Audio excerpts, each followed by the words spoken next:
ప్రప్రదంగా నా గురుదేవులకి అలాగే నా తల్లిదండ్రుల యొక్క పాదపద్మ చరణాలకి నమస్కరిస్తూ, ఓ నా సర్వ భక్తులు అయినటువంటి నా ఆత్మ బంధువులారా, మీ అందరికి కూడాను సర్వకాల సమయాల్లో మీ మంచి జరగాలనేటువంటిది, మీరు ఏదైనా కొత్త కొత్త విధానాలని, కొత్త కొత్త ప్రయాణాలని, ఏదైనా కొన్ని రకాల సంభాషణల్ని, అలాగే ఏదైనా కొత్త వస్తువులు కొని, అంటే గృహాలంకార సామాన్లు కానివ్వండి, దైవానికి సంబంధించినటువంటి తులసి కోట, ఇలాంటివన్నిటి కూడా ఒక శుభగడియలు శుభ సమయాలు పెట్టుకుంటే అవి ఎల్లవెల్ల కూడా భిన్నం కాకుండా ఉంటాయి. మీరెప్పుడు తెచ్చుకుంటే ఏదో ఇబ్బంది పడిపోతుందని కూడా నేను భావించను. కానీ ఒకటే ఆలోచించండి, ఒక వాతావరణం సరిగా ఉన్నప్పుడు మనము ఎలా ఉంటాము, వాతావరణంలో ఎక్కువ చలినా ఇబ్బంది వస్తుంది, ఎక్కువ ఎండైనా ఇబ్బంది వస్తుంది, అవును కదా. అలాగే ఒక శుభ సమయం అనేది అవసరం అనేటటువంటిది నా యొక్క 40 సంవత్సరాల అనుభవంతో మీకు ఇస్తున్నటువంటి ఈరోజు మీకోసం ఇది ఒక గొప్ప విశిష్టమైనటువంటి సమయాలు. ఒక శుభ సమయాలు చేద్దాం, ముందుగా నిర్దేశించుకున్నాం, దాంట్లో వచ్చిన ఎటువంటి ఇబ్బంది లేదు కదా. మీరు ఎక్కడ ఎత్తుక్కోకుండానే స్వయంగా మీ యూట్యూబ్లో డాక్టర్ జంజాల శాస్త్రి అనే యూట్యూబ్ లింక్ చేసుకుంటే మీకు అన్ని విషయాలు తెలిసిపోతుంటాయి. అలాగే మన ఇప్పుడు చెప్పేటువంటి ఈ ఛానల్స్, సుమన్ టీవీ ఛానల్స్ చూసినా కూడా మీకు విషయం తెలుస్తుంటుంది. అన్నీ చూడండి. మొత్తం శుభం జరగడానికి ముఖ్యంగా కూడా ఈరోజు మీకోసంలో 19వ తారీఖు 2020 సంవత్సరం తదియ సోమవారం, అది విశాఖ నక్షత్రం 11 గంటల 6 నిమిషాల వరకు ఉంటే ఆ తర్వాత అనురాధ నక్షత్రం ప్రవేశమైంది. ఇప్పుడు విశాఖకి అనురాధకి రెండిటికి కూడా నేను తారాబలాలు చూశాను. ఈ రెండు కూడా చెప్తాను, ఏ నక్షత్రానికి ఏ టైంలో చేసుకోవాలో కూడా చెప్తాను. అది బాగా 1-2 సార్లు నేను రిఫిల్ చేసుకొని చూసుకోండి. టేప్ చూసేటప్పుడు గబక్కన ఏదో ఉదాహరణ చేయవాకండి ప్లీజ్. అందులో వర్జించాల్సిన విషయాలు, ఈరోజు సోమవారం రోజు మనం ఈ సమయంలో ఎట్టి పరిస్థితులు ఏ పని ఎవరు కూడా శుభ కార్యాలు చేయవాకండి. ప్రయాణాలు చేసే మామూలుగా ఉద్యోగాలు పోయేవాళ్ళు, వంట చేసుకునే విషయాలు, వీటిలో కాదు నేను చెబుతున్నది. ప్రధానమైన ముఖ్యమైన అంశాలు తీసుకునేటప్పుడు మాత్రమే ఇవి పాటించమని మీకు తెలియజేస్తున్నాను అన్నమాట. చక్కగా కూడా వర్జం 2 గంటల 51 నిమిషం నుంచి 4 గంటల 21 నిమిషం వరకు, దుర్ముహూర్తం 12 గంటల 10 నిమిషాల నుంచి 12 గంటల 57 నిమిషాల వరకు, అలాగే మధ్యాహ్నం మళ్ళా దుర్ముహూర్తం కూడా 2 గంటల 30 నిమిషాల నుంచి 3 గంటల 15 నిమిషాల వరకు, రావుగాలం 7 గంటల 30 నిమిషాల నుంచి 9 గంటల వరకు, యమగండం 10 గంటల 30 నిమిషాల నుంచి 12 గంటల వరకు, గులికాలం 1 గంట 30 నిమిషాల నుంచి 3 గంటలు. ఇవి వర్జించాలి. అసలు వీటిని ఈ టైంలో ఏది చేసినా కూడా అంత ఉపయోగకరంగా ఉండదన్నమాట. అంటే మనం పోయి ఆ కార్యం కాలేదే అనుకుంటూ వస్తాం, మనకు ఎందుకనో మనకో తెలియదు. తెలియకుండానే అరే అనుకున్నామే సమయానికి ఒకటి రాలేకపోయాడే, మన టైం అయిపోయిందనో, లేకపోతే అక్కడ సిగ్నల్ సరిగా రాలేదనో, ఇట్లా ఎన్నో రకాలైనటువంటి సమస్యలు వస్తాయి. వారం వచ్చిందనో, లేకపోతే ఇంకొక పని అడ్డమడి రావడమో జరుగుతుంటాయి. ఎందుకంటే ఆ టైంలో చేస్తే అట్లా కనబడుతుంటాయి అనమాట. అందువల్ల మనం దాని గురించి ఎప్పుడు కూడా నెగిటివ్గా ఆలోచించవాకండి, పాజిటివ్గా ఆలోచించండి. ఇవన్నీ జరుగుతాయి కాబట్టి మనం ఏం చేయకూడదు అనకూడదు. దాన్ని సరి చూసుకొని పోతే గ్యారెంటీగా మీ విజయం సాధిస్తుంది. ముఖ్యంగా ముందు విశాఖ నక్షత్రానికి సరిపడే నక్షత్రాలు తారాబలాలు అంటారు. నీ ఏ నక్షత్రం చెప్తా వారు మాత్రమే నీ ఏ సమయం చెప్తా చేయండి, అదే శుభతరయం. అలాగా ఈ విశాఖ నక్షత్రం చూసినప్పుడు చక్కగా కూడాను భరణి, పుబ్బ, పూర్వాషాఢ, రోహిణి, అస్త, శ్రవణం, ఆరుద్ర, స్వాతి, శతభిషం, పునరసు, విశాఖ, పూర్వభాద్ర, పుష్యమి, అనురాధ, ఉత్తరాభాద్ర, ఆశ్లేష, జ్యేష్ఠ, రేవతి, ఈ నక్షత్రం కలిగిన వాళ్ళు ఈ యొక్క సోమవారం రోజు ఉదయం 6 గంటల 10 నిమిషాల నుంచి 6 గంటల 50 నిమిషాలు అంతే. ఈ టైంలో మాత్రమే మీరు ఏదైనా ఆలోచించాలి, లేదంటే విసర్జించుకొని ఆపాల్సిందే. ఇంకా అంతకన్నా మార్గాలు లేవు. అలాగే 11 గంటల 6 నిమిషాల వరకు వెళ్ళిపోయిన తర్వాత అనురాధ నక్షత్రం వచ్చింది. వాళ్ళ గురించి చెప్తాను వినండి. అనురాధ నక్షత్రం వచ్చింది అంటే మధ్యాహ్నం పూట అన్నమాట. వీళ్ళకి వచ్చేళ్ళకి అశ్విని, మఘ, మూల, కృత్తిక, ఉత్తరాషాఢ, మృగశిర, చిత్త, ధనిష్ట, పునరసు, విశాఖ, పూర్వభాద్ర, పుష్యమి, అనురాధ, ఉత్తరాభాద్ర, ఆశ్లేష, జ్యేష్ఠ, రేవతి, ఈ నక్షత్రం వాళ్ళు చక్కగా కూడాను దీంట్లోకి చేసుకోవచ్చు. ఏ టైంలో చేసుకోవాలి? అనురాధ 4 గంటల 35 నిమిషాల నుంచి 4 గంటల 55 నిమిషాలు, ఓన్లీ 20 నిమిట్స్ ఈ టైంలో చేసుకోవాలి. అంటే అంతకన్నా లేవు అని దాని అర్థం అనమాట. అంటే శుభగడియలు రావడానికి ఇవన్నీ వర్జము, దుర్ముహూర్తాలు, రావుగాలు, యమగండాలు, గుళికాలు ఇవన్నీ కూడా వర్జించి హోరాకాల సిద్ధాంతం అనుసరించి చెప్తున్నటువంటి ఈ మహత్తర సమయాలు చేస్తే మీ కార్యాలు ఏదైనా మంచి కార్యాలు చూసుకోండి. ఏదో ప్రయాణం చిన్న వాటి గురించి ఆలోచించబాకండి. ఒక శుభకరమైన కార్యాలు చేసేటప్పుడు ఇవి ముఖ్యంగా మీరు పాటించమని డాక్టర్ జంజాల శాస్త్రి ఎన్నో రకాల వీటి మీద విశ్లేషణ చేసి మీకు అందిస్తున్నాడు. ఈ పరమ పవిత్రమైన ఈ శుభ సమయాలు చేస్తే కొంతవరకు మీ పని సఫలీకృతం అవ్వాలని మనస్ఫూర్తిగా ఆస్వాదిస్తూ, అలాగే మీ డాక్టర్ జంజాల శాస్త్రి బ్రహ్మత్వంలో నరసింహ దివ్య క్షేత్రమునందు అగస్త్య మహాముని ప్రతిష్టాపితమైన హరిహర క్షేత్రమునందు చక్కగా 41 రోజు దివ్యంగా జరిగేటువంటిది 16/11/2020 ప్రథమ కార్తీక సోమవారం రోజున అగ్ని ప్రతిష్టాపన ప్రారంభమై అలాగే 26/12/2020 శనివారం పూర్ణాలు జరిగేటువంటి ఈ మహత్తర కార్యక్రమం ఏమైంది కనుక విక్రాంతేశ్వర ప్రణవ మహాయాగం దాని పేరు. అసలు పూర్తి పేరు ఏంటి?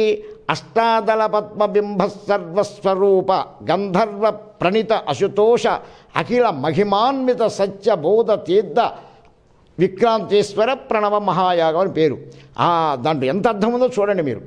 అదే ఫైనల్గా మన భక్తులందరూ కూడా విక్రాంతేశ్వర ప్రణవ మహాయాగం అనేది 41 రోజు కంటిన్యూషన్గా ఉదయం పూట 12 ద్వాదశ జ్యోతిర్లింగాలకి 12 రకాల పుష్కర నదులతోటి చక్కగా 12 పుష్పాలతో అర్చన చేస్తూ మూల విరాట్ స్వరూపుడైన రామలింగేశ్వరుడికి మీ గోత్ర నామ నక్షత్రాలతో కార్తీక మాసం 30 రోజులు, అలాగే మార్గశిర మాసం 10 రోజులు కూడాను మహన్యాసపూర్వక నమక చమక శ్రీసూక్త పురుషుక్త మన్యసూక్తాలతో ప్రత్యేక అభిషేకం చేస్తారు.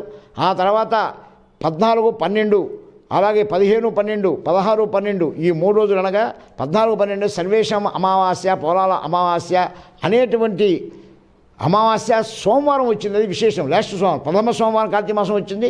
తర్వాత అమావాస్య కూడా సోమవారం వచ్చింది. ఇది ఇక్కడ విశేషం. ఆ రోజున కాశీ క్షేత్రంలో గంగానది తీరంలో కేదార్ ఘాట్లో ఆ కేదార్ ఘాట్ దగ్గర కింద ఉన్నటువంటి శివలింగేశ్వరుడికి చక్కగా గంగానదితోటి మీ గోత్రనామాలో ప్రత్యేక అభిషేకం 3 రోజులు చేసి హోమం చేస్తారు. ఇది లైవ్ వస్తుంది, చూడొచ్చు.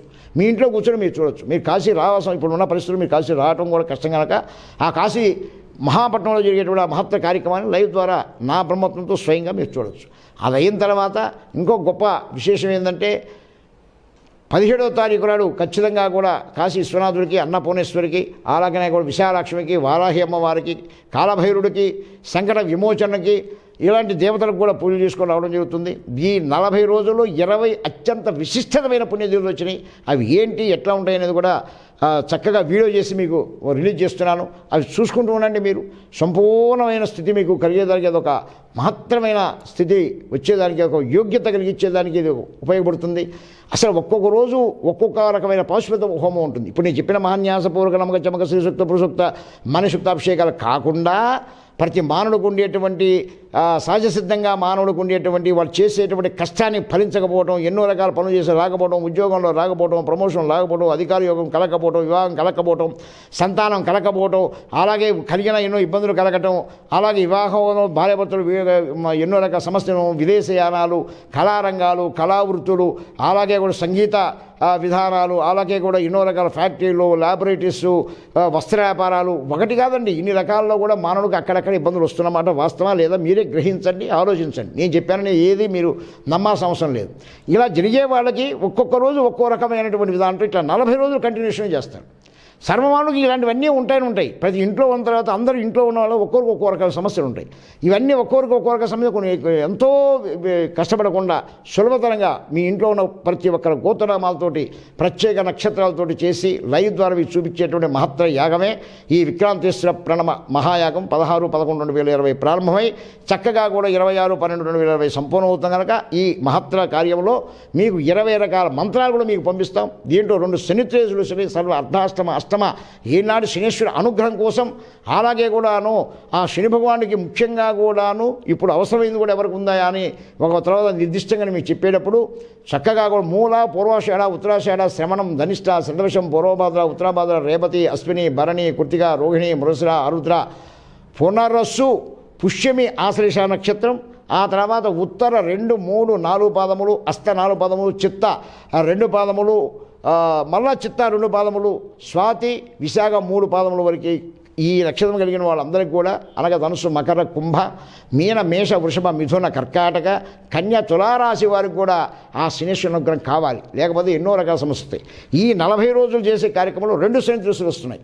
ఒకటి 28/11/2020 శనివారం వస్తే, ఒకటి 12/12/2020 శనివారం వచ్చింది. ఈ 2 శని దేశాలందు లింగ రూపంలో ఉన్నటువంటి ఆ శని భగవానుడికి మీ గోత్రనామంలో ప్రత్యేక తెలతైలాభిషేకాలు చేయడం కూడా ఒక విశేషం జరుగుతుంది.